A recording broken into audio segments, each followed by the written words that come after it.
Muy buenas noches y bienvenido a un nuevo programa de debate de este día jueves, donde hacemos este debate periodístico. Seguramente para usted es de sus programas favoritos, así lo señalan los ratings. Vamos a presentar inmediatamente a mis invitados de esta noche y después les cuento cuáles son los temas, que son la noticia más importante ocurrida en los últimos días. Francisco Laínez, buenas noches, gusto de saludarte, bienvenido. Luis Laínez. Luis Laínez, gracias. ¿Quién es Francisco Laínez? Nadie. Amigo. Me confundo. Tu amigo de unidad. Luis Laínez. Mucho gusto, gracias por la invitación. Claro, el canciller de la República. Él es canciller, correcto. Luis, gusto de saludarte, bienvenido. Gracias, Está también Nacho, con nosotros José Luis Sanz, quien es periodista de elfaro.net. Buenas noches, José. ¿Qué tal, Nacho? Gusto veros. También está con nosotros Lafit Fernández, director de diario1.com. Buenas noches, Nacho, compañeros y televidentes. Y Francisco Valencia, director de Diario Colatino. Buenas noches. Buenas noches, Nacho, Francisco. Luisito, José Luis, Lafit, amiga y amigo televidente, y un saludo especial para Carlos Amaya, que nos están viendo junto con toda la familia ahí en Santa Lucía, y lo pongo. Primero, porque vamos a tratar el tema CELENEL, hay que recordar que todo esto parte con una conferencia de prensa en la cual el fiscal general de la República anuncia el resultado de la investigación realizada por un grupo especial de la Fiscalía y eso, digamos, lleva a la orden o inicio de juicio en contra de 9 exfuncionarios, todos del gobierno del expresidente Francisco Flores, encabezado por Guillermo Sorbán, quien fue presidente de CIEL durante 12 años, el exministro también Miguel Lacayo, entre otros. Aquí ha habido todo tipo de cosas y ustedes lo han visto, ¿no? Primero, digamos, cierto, una clara señalamiento de que aquí hubo un contrato lesivo para el Estado, que hubo una intencionalidad de entregar a una empresa privada en forma muy barata un bien del Estado. Por otro lado, Arena, que ha señalado que hay aquí una campaña política en su contra y por otro lado el abogado de Enel señalando de que extrañamente hubo un desvío de 300 a 600 millones, perdón, 600 mil dólares que fueron a parar a la Fiscalía de parte del gobierno para que este caso se diera y que hubo presiones, también dijo Francisco Beltrán Galindo, que hubo permanentemente llamados del presidente hacia el fiscal. No dijo que había habido un soborno, ni dijo, digamos, que ese dinero había sido ilícito, sino que había sido trasladado en los últimos tiempos para conformar esta comisión que investigara este asunto. Rápidamente, a ver, empezamos contigo, chico. Bueno, mira, Nacho, en efecto, yo creo que aquí hay dos aspectos sumamente importantes. El primero es que hay una decisión por primera vez en la historia de este país de una fiscalía que retoma los intereses del Estado, obviamente a partir de una petición que hizo el presidente de la República hace ya casi a principios de año, cuando se denuncia el desfalco, diría yo, no sé si ese es el término jurídico, pero eso es lo que aparenta ser un desfalco que le hacen al Estado salvadoreño cuando unos funcionarios, malos funcionarios de Arena, para hacer énfasis, y que la gente lo reconozca, que le entregan una empresa que hoy se sabe podría haber valido $1.000 millones. Con esos $1.000 millones, si la hubieran comprado legalmente al Estado, seguramente el Estado no tuviera las crisis que tiene en este momento. Entonces, ese es el primer elemento, que hay acciones ya fiscales y judiciales en contra de quienes permitieron esa transacción a toda vista ilegal. Y obviamente alguien ganó con eso. ¿Y quienes ganaron? Seguramente los que permitieron esa transacción. Y por el otro, obviamente hemos visto toda una reacción con la intención de decirle a la opinión pública que esto es cacería de brujas, que esta es una presión política y que tiene que ver con la campaña. Obviamente los que tienen ese discurso simplemente lo que tratan es deslegitimar una acción fiscal que por primera vez en el país se está haciendo para salvaguardar los intereses del país. Ojalá y la ciudadanía le ponga atención a esto. Y es que quienes dicen eso son los mismos que están afectados. Todos los actos de corrupción, y vamos a ver en el segundo tema seguramente, todos los actos de corrupción, allí están funcionarios actuales y exfuncionarios de Arena.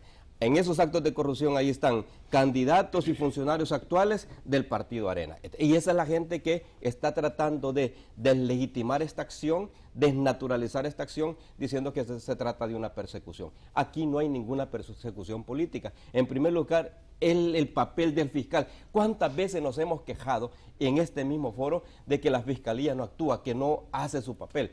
Hoy que lo está haciendo, inmediatamente se arremete diciendo que hay una persecución. Esta fiscalía no responde a los intereses del presidente de la República. Esta fiscalía no responde a los intereses del FMLN. Si fuera así, este fiscal ya no estuviera. Es más, la ciudadanía debe recordar que quienes propusieron al señor fiscal actual fue Arena. De ahí viene la propuesta, la terna para que él fuera fiscal. Obviamente votaron todos, el FMLN, los partidos GANA, PDC, PCN, es decir, todos. Pero este señor no responde al interés de ningún partido político en este momento. Y yo creo que la ciudadanía debería salir al frente a respaldar para que este fiscal continúe por lo menos en este caso. Ok. Luis, ¿puedes seguir tú? Bueno, con gusto. Mira, yo creo que en el caso de CLNL y la particular actuación del fiscal general, creo que es bueno en el sentido de que podamos ver acción, que podamos ver una investigación, pero quizá la demanda ha sido que hubiese sido más amplia. Es decir, al haber restringido el ámbito de acción de la investigación fiscal, pues se quedan de lado muchas cosas que deberían de darse a conocer. Vaya, por ejemplo, nosotros en la prensa gráfica publicábamos el 9 de febrero de este año que la CEL traspasó sus acciones en la GEO a INE y esas tenían un valor de 186.8 millones de dólares. Es decir, vemos a una entidad estatal como la CEL hacer un traspaso de todos sus activos a una empresa que fue creada como una empresa privada, sin control de la Corte de Cuentas. De hecho, había una restricción hasta que el actual presidente de la Corte de Cuentas la levantó de poder auditar los fondos estatales. Estamos hablando de 186 millones que se le entregan a un ente privado. Entonces, esas son cosas de las que no tenemos, nunca hemos sabido cómo se funcionan estas 6 subsidiarias que tiene CEL, por ejemplo. Y que es una forma que no creó este gobierno, que hay que reconocer que no salieron en este gobierno, pero que este gobierno tampoco modificó. Es decir, el tema es bueno que se empiece a investigar, pero sería lo mejor de que se haga de forma transparente y transversal, para que podamos como ciudadanos, como periodistas, que estamos interesados en conocer la verdad, en accesar a toda esa información. No tenemos acceso a toda esa información. Y nunca se ha habido. El hecho de que estén estructuradas estas 6 subsidiarias como empresas privadas le quita, digamos, la posibilidad de tener un escrutinio público, aunque manejen fondos del Estado. Ok. Lafit. Mira, Nacho, tal vez a veces uno por decir cosas resulta incómodo. Yo estoy sorprendido, muy sorprendido, de cómo el periodismo salvadoreño se ha tragado todas las cascaritas para perderse en el camino. El caso es una acusación inmensa, donde yo creo que el deber de los medios es explicarle a la gente qué fue lo que pasó. Pero entonces volvemos que por qué allá, que esto es político, es impresionante. O sea, es el único país que veo yo donde hay un caso gigantesco y la gran proporción de oferta de información de los medios para defender a los imputados. Es espectacular lo que pasa, Nacho, pero espectacular. Comencemos por decirle a la gente que es pequeñitos casos de lo que pasó, porque aquí están ufanados en perder y en callar, ya no sé, Nacho. Miren, Nacho, realmente lo que pasó era que el gobierno quería vender la GEO en 200 o 150 millones, cuando en ese momento valía 1.100, barato, ahora vale 2.000 o 3.000. hay documentos y todo esto está documentado y mire, estos documentos están en la web de la CEL, o sea, yo no sé por qué no piden o el requerimiento del periodismo o estudia, donde ellos mismos dicen, no vendamos. Acuérdense que es el año 2002, enero, febrero, se aproximan las elecciones. Entonces nos vamos a ver como privatizadores y además reconocen que tienen que ir a un proceso privatizador, ¿ya? Entonces venden, o sea, compran la idea de un socio estratégico, pero que igualmente era para saltarse con garrocha la necesidad de ir a la... Aún así, Nacho, vea qué cosas más encantadoras ocurren ahí. La ley era clarísima cuando hacen las bases de buscar este socio, que no podía participar ninguna compañía, ¿ya? Ninguna compañía directa o indirectamente por medio de afiliadas que participaran en actividades de generación o distribución eléctrica. ¿Sabe cómo se brincaron esto los italianos? ¿Ah? Ahora, si resulta incómodo, pues me compro ese pleito, ¿ya? El cuñado del presidente, José Antonio Rodríguez, que era a su vez el gerente de la GEO en ese momento, agarra un borrador, un papelito y llega y él interpreta sin consultar, sin ser abogado, sin tener a mano el juicio de accionistas. Eso lo han dicho los medios. Exacto. Sin tener a mano y ser accionistas, interpreta, ¿ok? Interpreta que no, que sí puede. Él solito. Ah, güey. Ahí ya le dan. Okay. Pero además, perdóneme Nacho, perdóneme, sí. Es que si explicamos, o sea, seamos honestos hasta con el tiempo. Mire señor, presentan las ofertas que ya nadie sabe si son reales o no, y resulta que en documentos de CEL igual, que están ahí en los archivos, la misma gente de CEL dice, ah caray, pero si las ofertas debieron estar en una caja fuerte, y resulta que están en 2 ministerios. Aquí están. Y ellos mismos dicen, oigan, el acceso a esta información por parte de autoridades y tal ha dejado tanto a GESAL como a CEL vulnerables frente a cualquier reclamo por parte de oferentes. Nacho, yo entiendo a la embajadora, a gente que digan que van a politizar lo que sea, pero lo menos que tenemos que hacer es sentar a la gente aquí y decir, venga señor, no me diga que es que subió el precio de la energía, no me diga que es estos políticos, siéntese aquí a explicar cómo fueron haciendo eso. Ok. Esto es lo que tiene que explicar. Perfecto. Todos yo sí tengo que aclararte que soy honesto con el tiempo porque hablaste el doble que Luis, por ejemplo, pero no tiene nada que ver con honestidad. Estoy tratando que todos los tiempos sean iguales y que podamos hablar los 3 temas. Voy al corte y después del corte venimos con José Luis Sanz. Bueno, le preguntamos entonces cuál es la impresión que tiene José Luis Sanz en relación a este tema, que obviamente ha sido el tema de la semana, ¿no? Es el tema de la semana y bueno, quiero empezar haciendo un ejercicio de transparencia, ¿no? Lo hemos hecho los periodistas del Faro en cada espacio que se nos ha ofrecido y creo que aquí también hay que hacerlo, ¿no? Y yo creo que los espectadores saben, si nos han leído, que para nosotros, para el Faro, para los periodistas del Faro es un tema incómodo, evidentemente, porque uno de los señalados, uno de los acusados es uno de los fundadores del periódico, uno de los accionistas y nuestro director comercial, ¿no? Entonces, eso nosotros siempre lo hemos dejado claro, lo hemos tratado con transparencia. Dicho esto, yo personalmente, y el Faro lo ha expresado en su editorial, confiamos en la honestidad de Jorge Simán, que es uno de los, como decía, uno de los acusados, y simplemente por su trayectoria y por lo que nos ha demostrado en su compromiso con la transparencia y con la independencia de nuestro periódico desde que lo creó junto a Carlos. Si hubiera que juzgarlo por el Faro, yo lo aplaudo. No, lo que quiero simplemente, lo digo simplemente para que se entienda cuál es nuestra postura en términos de transparencia.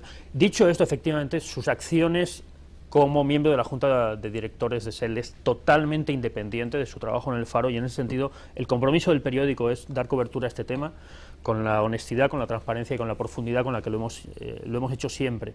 En ese sentido, creo que quede muy claro que el Faro no es abogado ni del caso ni de los acusados, ¿no? ni de su accionista. Dicho esto, yo estoy de acuerdo con una de las cosas que se ha dicho desde el inicio y es qué bien que por fin se investiga SEL y que se investiga todo el entramado financiero que rodea a una de las autónomas más poderosas del país, la que históricamente todos hemos sabido que ha sido la caja chica, no de los gobiernos areneros, sino de todos los gobiernos que han seguido, incluido este,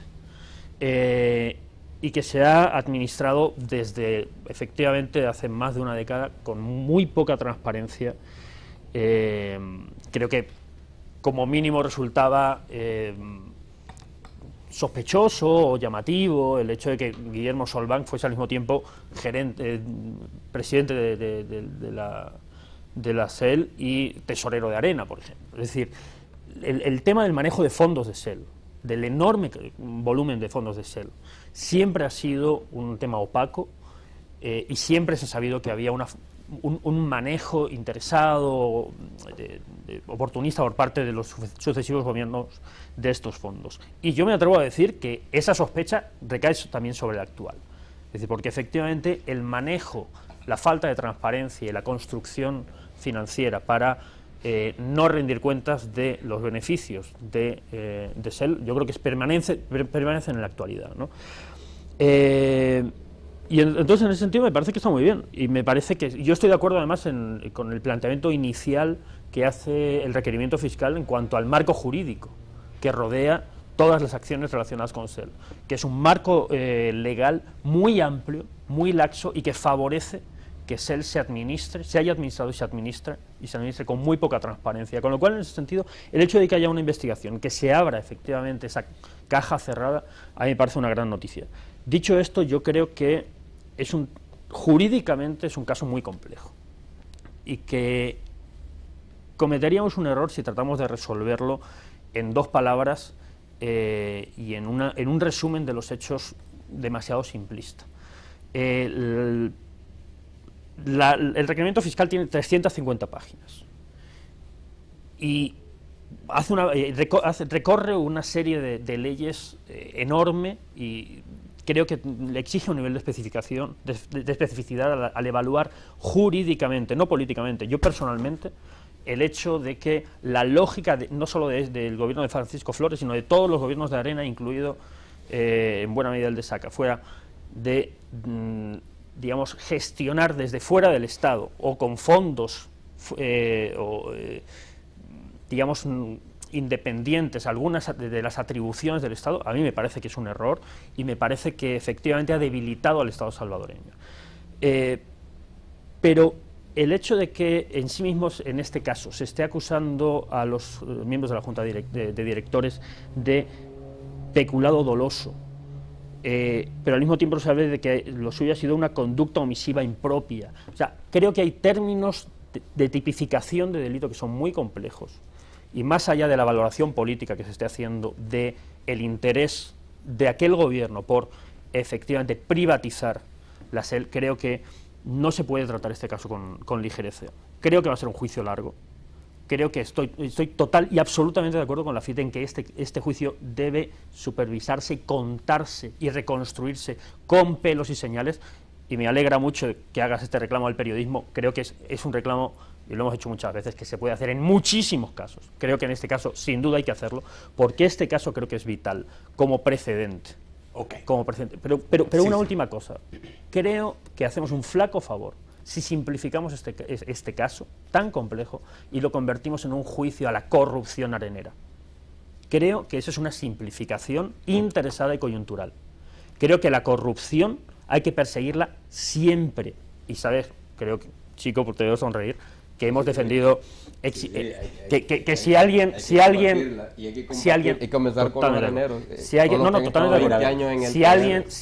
ha hecho publicaciones constantes para tratar de denunciar corrupción en los gobiernos de Arena, incluido el de Saca, y en el gobierno actual, hemos sido nosotros. O sea, yo estoy totalmente de acuerdo, pero ojo, creo que la simplificación puede hacer daño al caso. Es que mira, perdón, déjame ordenar. Te voy a dar la palabra, por favor. Voy a dar. Hombre, no me vas a pegar, déjame Nacho. explicar. Tranquilo, pues. Es que yo tengo que... Si vos me elevas la voz, te la elevo yo también. Ojo, aquí no estás con un sencillito, Nacho. Chico, el que le eleva la voz eres tú. Déjame conducir el programa. Que tengo 3 minutos más para este tema. Voy a poner los otros 2 temas en el último bloque. Por lo tanto, digamos, les pido que respeten los 3 minutos. Ahora, chicos, pero no tomen los 3 minutos para que otros puedan hablar. No, así, bien rápido. Es que esta cuestión es concreta. Estos actos de corrupción se cometieron en gobiernos de Arena y ya. Por eso es que se señala Arena, sencillo.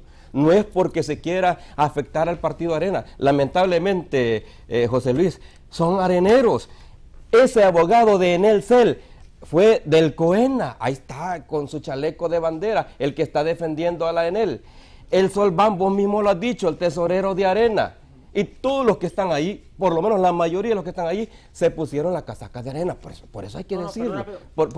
Y eso no es simplificar. No todos. Lo importante es que la gente, la mayoría dije, lo importante es que la gente sepa también eso. ¿Por qué? Porque hoy que los areneros están diciendo, miren, esta es una persecución política contra Arena. Hombre, es contra los areneros porque ellos fueron areneros y ellos estuvieron fungiendo en ese momento como areneros. Por eso. Me quedan 2 minutos. Luis o Lafit. No, yo lo que les decía, el tema era el tener transparencia sobre, por ejemplo, el manejo de INE. INE para mí ha sido una caja de Pandora, la forma en que fue creada, cómo se maneja, cómo se reestructura.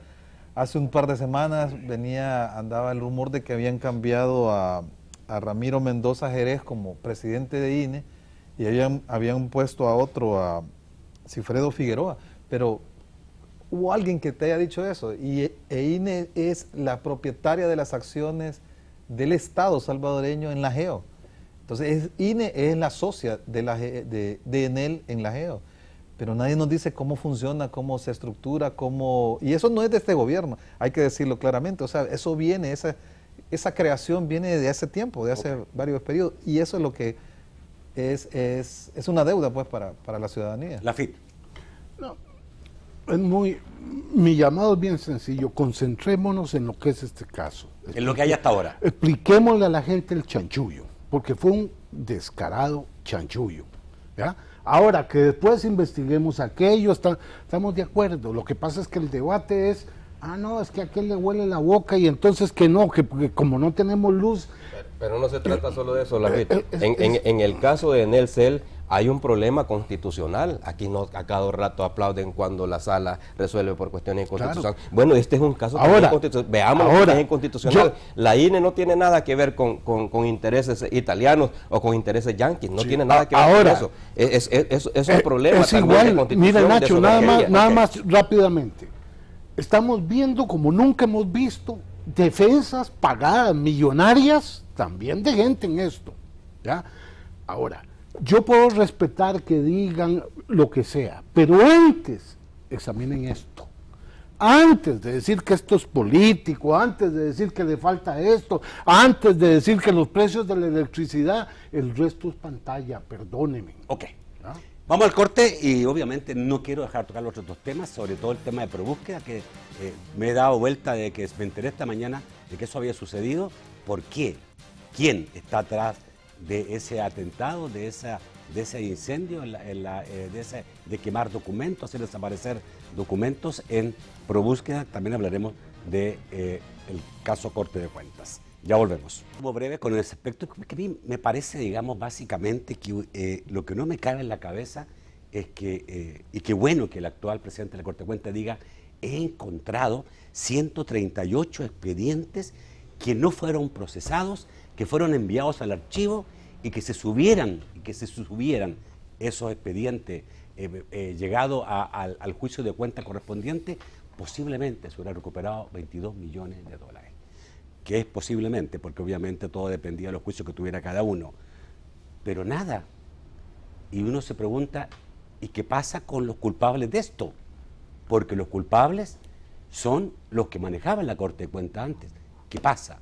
Se han hecho ustedes la pregunta, me imagino, ¿no? Y yo creo que la población se la hace y dice, bueno, y entonces, todo esto se puede hacer y puede quedar porque si prescribe, prescribe. Pero el delito para un magistrado de Corte de Cuentas, para un presidente de Corte de Cuentas, ¿prescribe también? No lo sé. Tengo mi seria duda. ¿Quién quiere empezar? Nacho. Mira, dos cosas diría al respecto nada más por la brevedad que has pedido. Sí. En primer lugar, esto te queda evidenciado una vez más del contubernio que tenían los gobiernos de turno con los que dirigían las Cortes de Cuentas anteriormente. Sin y que duda. todo era para favorecer. Sin duda. Y es lamentable que en el caso donde estuvo Sánchez Trejo, también ocultaran esta información. Eso es lamentable, porque suponía que al quitar al PCN de la Corte de Cuentas iba a mejorar esa Corte de Cuentas, y no fue así. Ha sido hasta con que por lo menos el hecho de darlo a conocer es importante. Y yo le pediría a este presidente de la Corte de Cuentas que todos los informes, todo lo que archivaron nosotros, por lo menos lo pongan en la página web. Que se siga penalmente. Es que ahí no sé. Si se puede, que lo haga, pero mira, Nacho, es importante que la gente sepa cómo ha sido la cuna de corrupción. ¿Pueden haber responsables en este país? Yo creo que eso lo pueden decir los abogados. O sea, ¿pueden haber responsables en esto? Mira, Nacho, el problema es la prescripción. No, pero prescribe en la investigación. Pero no prescribe, para el funcionario. No prescribe todo. No, para el presidente de la Corte de Cuentas también prescribe un delito. Es que depende. Vamos a ver, son cosas separadas, Nacho. Uno habría que, yo sí creo. A ver, vuelvo a lo mismo. ¿Qué es más importante? Posiblemente esos casos prescribieron y es difícil volver a hacer juicio de Corte de Cuentas. Pero ahí estamos claros que hubo funcionarios que ocultaron, que cometieron el delito de ocultar, de archivar esos casos y no procesarlos. Ahora, y su obligación legal era procesarlos, esos casos. Claro. Ahora, vamos a ver. ¿Qué haría yo? Son varias cosas diferentes. Yo tomaría a los que podrían ser investigados y les digo, usted renuncia a la prescripción, porque eso se puede hacer. Si una persona es honrada, yo llego y le digo, mire, disculpe, usted está dudando de mí, tome, y aquí está mi renuncia a la prescripción, haga la investigación. Perfecto. Eso se puede hacer.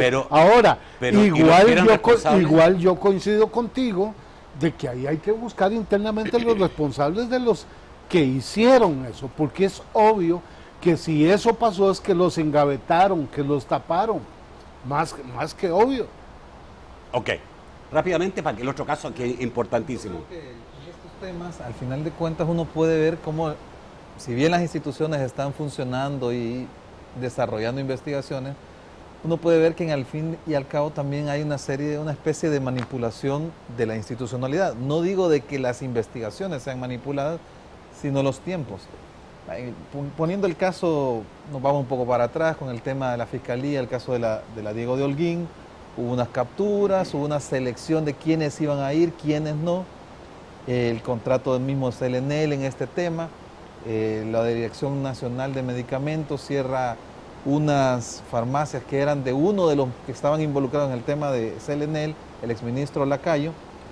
Vemos el tema de Ana Vilma de Escobar con la Corte de Cuentas y vemos que todo el común denominador, como dice Chico, es que eran areneros, ¿verdad? Pero si esto hubiese pasado hace 6 meses, hace un año, creo que no hubiese tenido, digamos, la consecuencia electoral que podría tener, ya que estamos tan cerca de las elecciones. Pero igual, perdón, pero también creo que hay otras instituciones, como la misma Sala de lo Constitucional, es decir, al estar viendo en este momento 7 denuncias contra los candidatos a la presidencia, 5 contra Saca, una contra Sánchez Serén y una contra Quijano, es decir, puede actuar y hacer su labor, pero al mismo tiempo afectar directamente el evento electoral. Pero mire, yo ahí discrepo, Luis, yo ahí discrepo de algo. Aquí hay un argumento que es como estamos en etapa electoral, entonces no se puede hacer nada. Al contrario, si lo que necesito es una democracia que vaya al votante plenamente informado en las sociedades democráticas más modernas, es cuando estallan mal en los periodos electorales, más los escándalos. Okay. Veamos, por Dios, es que ese argumento no se sostiene. Por ser muy queremos votantes bien informados. La palabra... el punto central, efectivamente, es la histórica falta de transparencia en la Corte de Cuentas y la administración interesada de la información en la Corte de Cuentas, como herramienta de chantaje político y como herramienta de presión, filtrando interesadamente unos u otros informes preliminares, casi siempre, pocas veces definitivos. Lo que yo espero es que esto sea un punto de arranque que no cese, es decir, que incluso si hace falta que se revise el marco jurídico de la Corte de Cuentas para transparentar. Que no siga siendo elegido por diputados. Transparentar al señores, máximo. necesito ir al otro tema porque es tremendamente importante.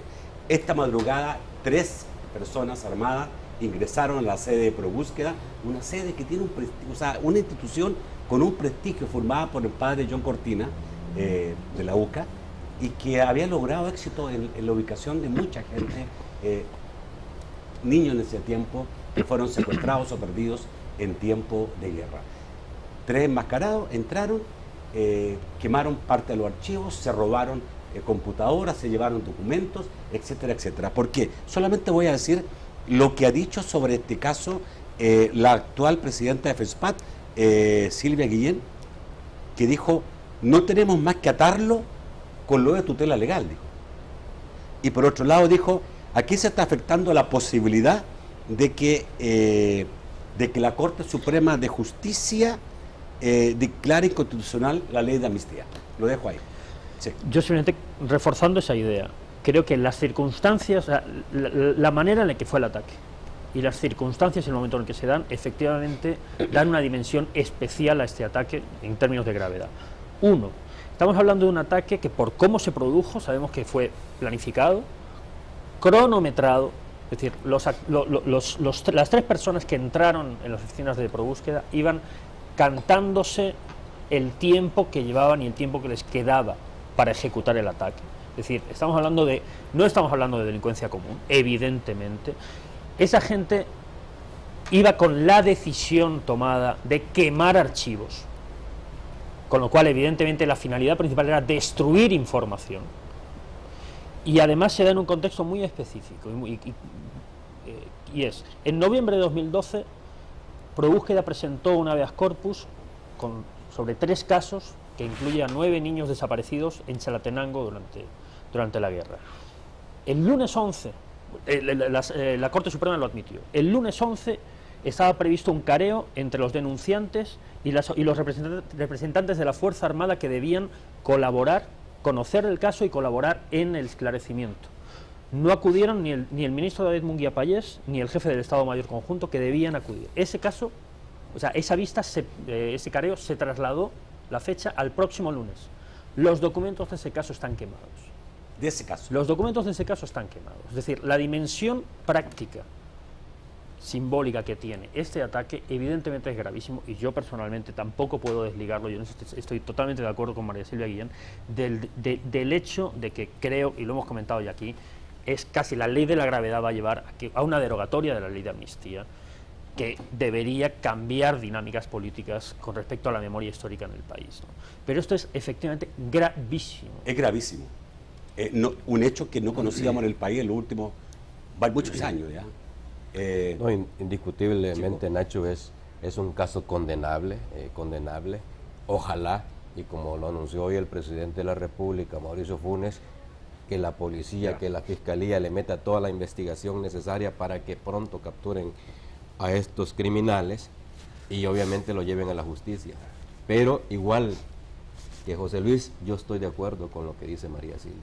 Y es que si no, imagínate vos, en el momento en que está toda esta situación en la Corte Suprema de Justicia, hay por pendiente una resolución de la Comisión Interamericana de los Derechos Humanos, el tema de la ley de amnistía, el juicio el careo del que ha hablado José Luis, en ese momento el arzobispado decide cerrar tutela legal del arzobispado, perdón, el arzobispado decide cerrar tutela legal con una gran cantidad de contradicciones.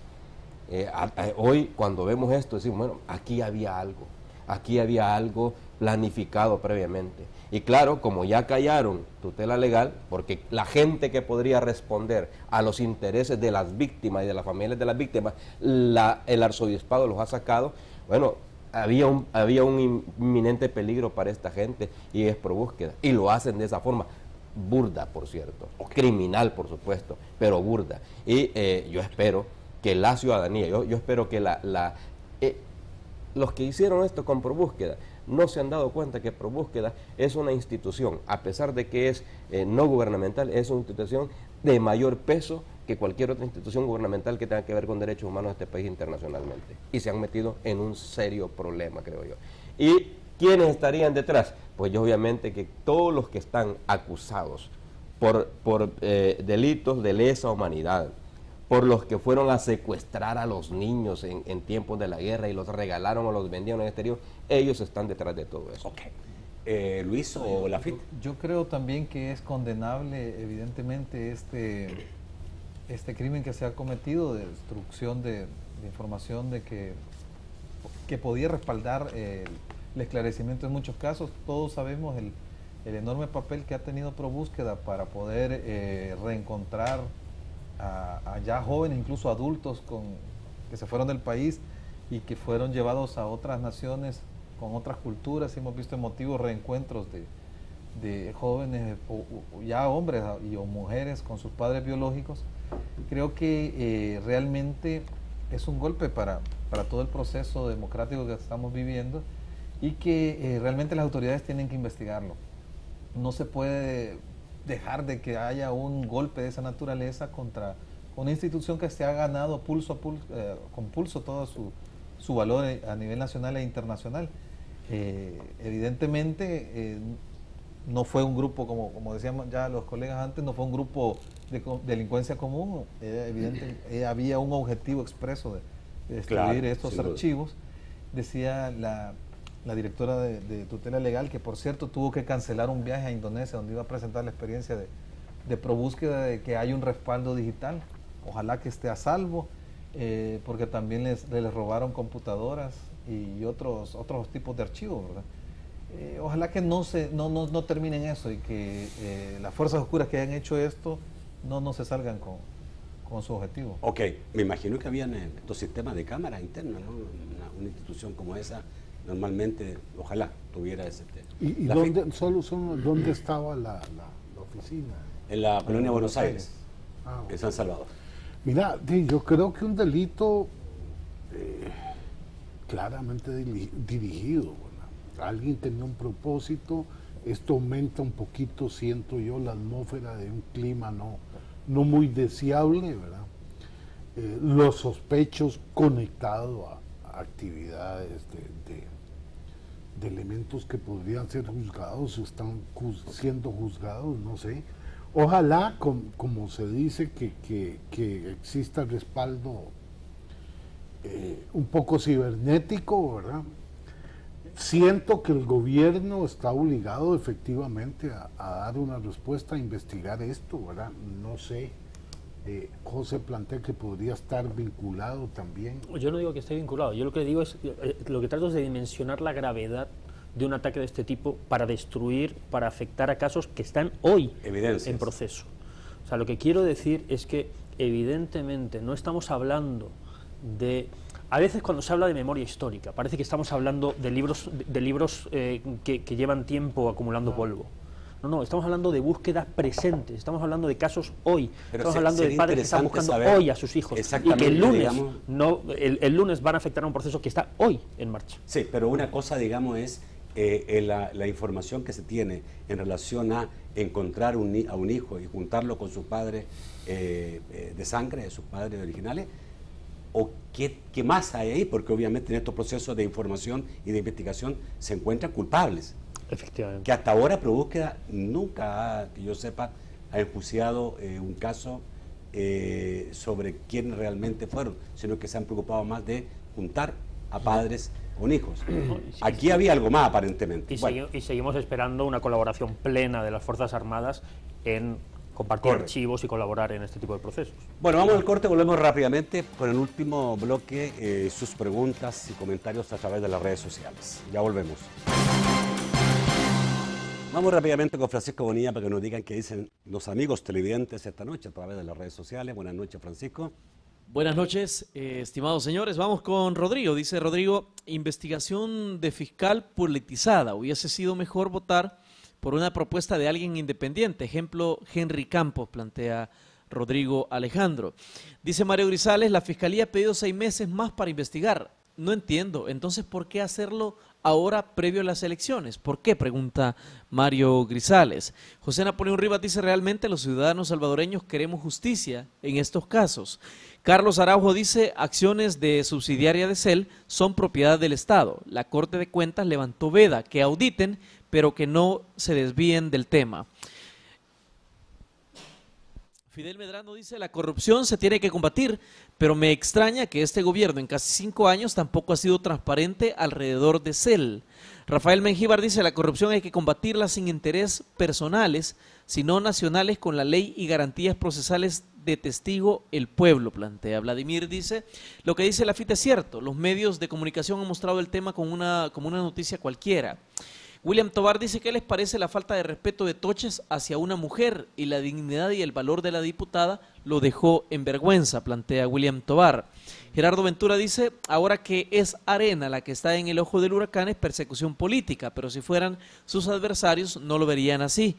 Francisco Enríquez dice: se nota que esto es político, ya que hubo una investigación de los hijos de Seren en Fonavipo y la alcaldía de Quesaltepeque y nada del fiscal, plantea Francisco Enríquez. Dice César a través del Gmail: la derecha vive hablando de Estado de Derecho. Ahora que el fiscal actúa a favor del Estado de Derecho, lo acusan de ser un perseguidor político. O sea, que es mejor no hacer nada desde la Fiscalía, pregunta César. Vamos al estudio porque nos queda poco tiempo. Sí, nos queda poco tiempo, nos quedan 3-4 minutos, me parece, para que ustedes puedan hacer los comentarios sobre estas preguntas del público. Dos voy a retomar. El último, porque yo sí estoy de acuerdo con eso. Aquí acostumbrados a que la Fiscalía no actúa, y hoy que actúa le están poniendo peros de persecución política, etcétera, etcétera. Yo creo que, al contrario, la ciudadanía debe alentar para que este fiscal lleve a fondo esta investigación y al final se castiga a quien tiene que castigarse, si es que así resulta. Ya está en el juzgado, pues esperamos que la juez o el juez actúe bueno, según la ley en primer lugar y de acuerdo a los intereses nacionales. El otro es la falta de respeto del presidente de la Corte de Cuentas hacia la ex vicepresidenta. A mí me parece que en efecto pudo haber falta de respeto de parte del presidente, pero también hubo falta de respeto de parte de la expresidenta. Nadie puede entrar a la hora que se le antoje a una institución si antes no pide audiencia. Bueno, para entrar nosotros en este canal, yo creo que ninguno se atrevería a venir a cualquier hora que Nacho tiene su invitado. Antes tendríamos que pedirle permiso a ver si nos deja entrar. Y si no, los policías que tiene Nacho ahí nos detienen. ¡Qué mentiroso! Lo mismo. ¡Qué mentiroso! ¿No tenés policía? Bueno, a mí me pareció una gente fuertemente armada. Ya te va a venir al próximo programa, aunque no esté invitado. Pero a mí me parece que es una falta de respeto. ¿Cómo es posible que una expresidenta de la República, cómo es posible que una diputada de este país se vaya a meter a la conferencia de prensa de un funcionario? Me parece que no es el camino. Entonces, si hubo falta de respeto, hubo falta de respeto de ambos. Ok. Tal vez en ese último tema es interesante verlo porque la diputada hoy está diciendo que va a proceder con una demanda hablando sobre la ley especial de la violencia contra las mujeres, para la erradicación de toda forma de violencia contra las mujeres. Es decir, que un funcionario del calibre del presidente de la Corte de Cuentas le diga gatillera silenciosa a una diputada. Esas palabras. Bueno, están censuradas. No están censuradas, pero el tema es que son ofensivas. A mí hubo otra palabra que me pareció... No, Nacho, ya basta. Que no la voy a repetir. Eso fue peor. Ya va a echar leña al fuego, no, hombre. Eso ha sido peor. Y el caso es que también hay que ver hasta dónde, digamos, era el impacto que buscaba el presidente de la Corte de Cuentas, porque realmente eran casos prescritos. Hubiera procedido a iniciar un proceso, como decía Lafita, que se levantara la prescripción o lo que fuera, porque si no nos podemos a buscar también cosas prescritas. Incluso, bueno, el caso mismo del señor Tocha aparece en el informe Vidal, su título de abogado como parte de una investigación. Entonces, si nos ponemos en ese plan, entonces él incluso tendría que ir dando explicaciones de tener un título que fue cuestionado, por ejemplo. Ok. ¿Alguien más? Sí. Yo simplemente, la mayoría de expedientes de los que ha hablado Toches, que yo insisto, o sea, creo que ojalá esto sea un paso hacia que se transparenten todas las etapas de los procesos de investigación de la Corte de Cuentas, para que dejemos de rasgarnos las vestiduras cada vez que tenemos acceso a un expediente parcial. pero de los que está hablando ahora son expedientes incompletos. Entonces, en ese sentido sí hay un punto de trampa, ¿no? en la idea de que hay corrupción en todos esos casos porque efectivamente son expedientes o investigaciones que no están terminadas.